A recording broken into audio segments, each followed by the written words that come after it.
এখন আমাদেরকে কম্পিট করতে হচ্ছে বম্বের ছবির সঙ্গে, হলিউডের ছবির সঙ্গে। সময়ের সঙ্গে সঙ্গে সব কিছু পরিবর্তন হয়। আমরা পরিবর্তনের ধারায় হয়তো ওইটার সঙ্গে কম্পিট করতে পারছি না, কারণ দেখা যাচ্ছে এখন আমাদেরকে কম্পিট করতে হচ্ছে বম্বের ছবির সঙ্গে, হলিউডের ছবির সঙ্গে। তো ওইটার সঙ্গে তো কম্পিট করা আমাদের পক্ষে সম্ভব না, আমাদের বাজেট নাই ওইরকম। তার মধ্যেও সীমিত বাজেটে অনেক ট্যালেন্ট আছেন যারা করছেন, এদেরকে যদি পৃষ্ঠপোষকতা করা যায় তাহলে আমার মনে হয় আমাদের দেশেও ভালো ছবি অবশ্যই হতে পারে। এবং সেরকম কিছু ছবি তো আমরা পাচ্ছি, মাঝে মাঝে আমরা পাচ্ছি। এটার কলেবর বৃদ্ধি হবে যদি পৃষ্ঠপোষকতা আসে। সেখানে সরকারের যেমন একটা সরকার যদি এগিয়ে আসে তাহলে অবশ্যই আমাদের চলচ্চিত্রের আরও উন্নয়ন ঘটবে। আমি সবসময় আশাবাদী, হ্যাঁ, আমি সবসময় ইতিবাচক, নেতিবাচক বিষয়টা আমার মধ্যে আমি কখনোই ভাবি না। আমি সব কিছুতে আশাবাদী থাকি। এই আশাবাদীর সূত্র ধরেই বলবো যে আমি আশাবাদী। আমাদের দেশে ভালো ডিরেক্টর আছেন, ভালো চিত্রনাট্যকার আছেন, ভালো অভিনয় শিল্পী আছেন। শুধু প্রয়োজন পৃষ্ঠপোষকতা। যদি ভালো অনুদান বলি, ভালো ভালো প্রযোজক পাওয়া যায় তাহলে অবশ্যই আমাদের এখানে ভালো ছবি নির্মাণ হওয়ার সুযোগ আছে। এবং আমি আশাবাদী যে আমাদের প্রত্যেক বছর যেমন আমরা একটা দুইটা ছবি, এই বছর আমরা কিছু ভালো ছবি পেয়েছি। আমি বিশেষ করে বলতে পারি বনলতা এক্সপ্রেস, এই ছবিটার কথা বলতে পারি, আমার কাছে ভালো লেগেছে খুব।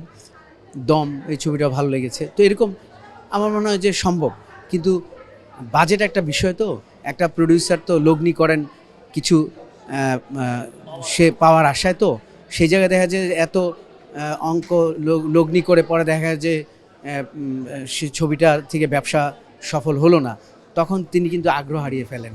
তো এই জন্য সেই জায়গায় দর্শককেও হলে আসতে হবে, প্রেক্ষাগৃহমুখী করতে হলে ভালো ছবি দিতে হবে, দর্শককে ওইভাবে জানান দিতে হবে। প্রমোশনালের বিষয় আছে, সেখানে মিডিয়ার একটা বিরাট ভূমিকা আছে। তো সব কিছু মিলে একটার সঙ্গে একটা আরেকটা জড়িত। সব কিছু যদি সুন্দরভাবে হয় তাহলে আমরা ভালো ছবি অবশ্যই পাবো। দেশ তো সামনের দিকে এগিয়ে যাচ্ছে। আমরা এখন তো অবশ্যই নেটফ্লিক্স দেখছি। আমরা এখন হলিউডের মুভি যদি বড় পর্দায় গিয়ে দেখতে পারি তাহলে আমি কেন যাব না। এবং বড় পর্দায় ওই ছবি দেখার জন্য ওইরকম পরিবেশ দরকার। সেই জন্যই সিনেপ্লেক্সগুলো হচ্ছে। সিনেপ্লেক্সের একটা সুবিধা আছে, সেখানে বাইরের ছবির পাশাপাশি কিন্তু আমাদের দেশীয় ছবিগুলো কিন্তু প্রদর্শিত হচ্ছে। তো ওইভাবেও কিন্তু আমরা দর্শককে টানতে পারি। হ্যাঁ, একটু সেখানে যেই কি বলে টিকিটের যেই মূল্য, সেটা হয়তো অত্যধিক, সেটা অবশ্য একটা নিম্নবিত্তর পক্ষে সম্ভব নয়। মধ্যবিত্ত হয়তো কোনোভাবে এফোর্ড করতে পারে, উচ্চবিত্তের জন্য খুব সহজ, তারাও ওইরকম একটা পরিবেশ চায়। তো সব মিলিয়ে তারপরে তো হচ্ছে এর সিনেপ্লেক্স হলে আমি মনে করি যে ওই যে বাইরের ছবির পাশাপাশি আমাদের দেশের ছবিগুলো হবে। যেমন আমাদের সারা দেশে অনেক হলের সংখ্যা একদম কমে গিয়েছে, এখন বোধহয় 350-400 এরকম।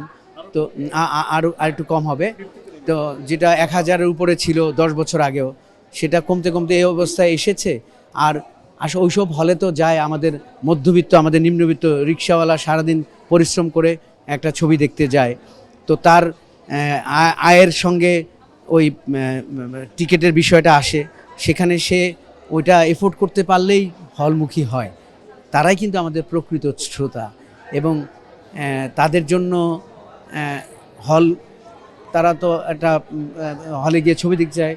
দেশে হল কমে গেছে, এই জন্য তাদের জন্য তো একটু অসুবিধাই হয়েছে। কিন্তু সবচেয়ে বড় সমস্যা হয়েছে যে আমাদের এখন সব কিছু আমরা ইউটিউবে চলে আসে, আমাদের হাতের মধ্যে মোবাইলের মধ্যে আমরা রিলস দেখছি, ওখানে ব্যস্ত হয়ে যাচ্ছি, যার জন্য ওইভাবে কিন্তু আমরা দর্শক শূন্য হয়ে পড়ছি।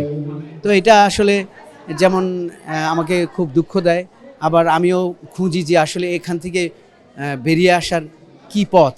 আমি জানি না, নিশ্চয়ই কোনো একটা পথ বেরিয়ে যাবে।